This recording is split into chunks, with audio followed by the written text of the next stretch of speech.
At this point in Chapter 8, 3 patterns have been introduced that all involve wrapping one object with another. They look similar in code but serve completely different purposes, and the book draws the distinctions clearly. The proxy pattern preserves the interface. You have an object with interface A, and you wrap it with something else that also has interface A. The caller sees the same contract. The proxy controls access. It may add logging, caching, lazy initialization, but it never changes what interface the caller uses. The decorator pattern extends the interface. You have an object with interface A, and you wrap it with something that has interface A plus some additional capabilities. The decorator adds new behavior on top of what already exists. It doesn't change the original, it enhances it. The adapter pattern changes the interface. You have an object with interface A, and you need something with interface B. The adapter wraps the A interface object and exposes the B interface. Internally, it translates B operations into A operations. The caller uses B, unaware that A exists. Think of it in physical terms. A proxy is a bodyguard at the door, same person inside, same access, just controlled. A decorator is a coat worn over clothes, same person, more layers. An adapter is an electrical plug adapter, same power, completely different plug shape. In software, the adapter's purpose is compatibility. When you have code written against one interface and a component that provides a different interface, instead of rewriting either side, you write an adapter that bridges them. This is particularly valuable in Node.js, where the ecosystem is vast and components from different libraries often have incompatible but functionally equivalent interfaces. The book's demonstration of the adapter pattern is elegant, implementing the Node.js Filesystem API on top of LevelUP. Why would you do this? Consider a library or a set of tests written against the Node.js FS module readFile, writeFile, exists, unlink. That code expects files stored on disk.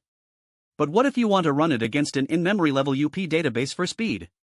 Or against a remote LevelUP backstore without changing any of the application code? The answer is an adapter. You create an object that exposes readFile, writeFile, and other FS-compatible methods. Internally, each method translates into the equivalent LevelUP operations. ReadFile becomes a get call. WriteFile becomes a put call. The application code using the FS-compatible interface never knows it's talking to a key value store. The adapter bridges two completely different interfaces, the file system model, which thinks in terms of paths and file contents, and the key value model, which thinks in terms of keys and values. A file path becomes a key. File contents become a value. Directory listings become range scans.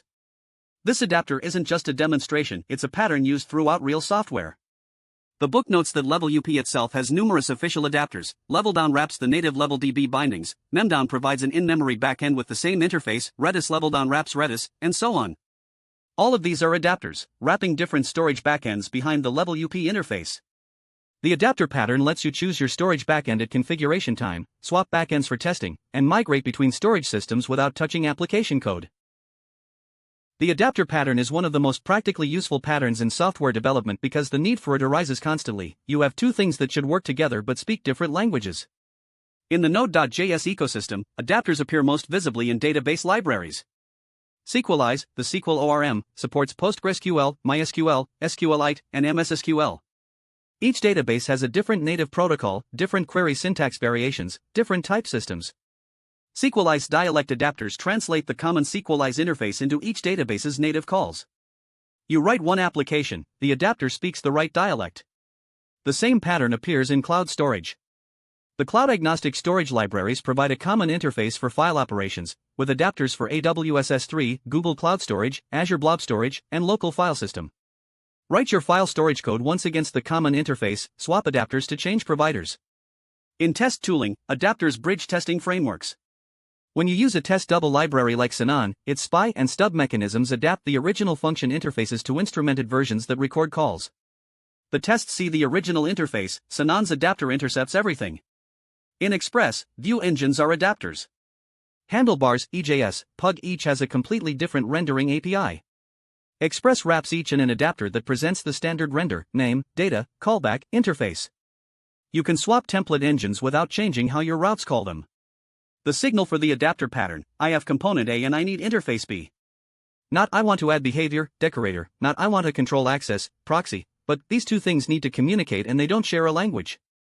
The adapter writes the translator.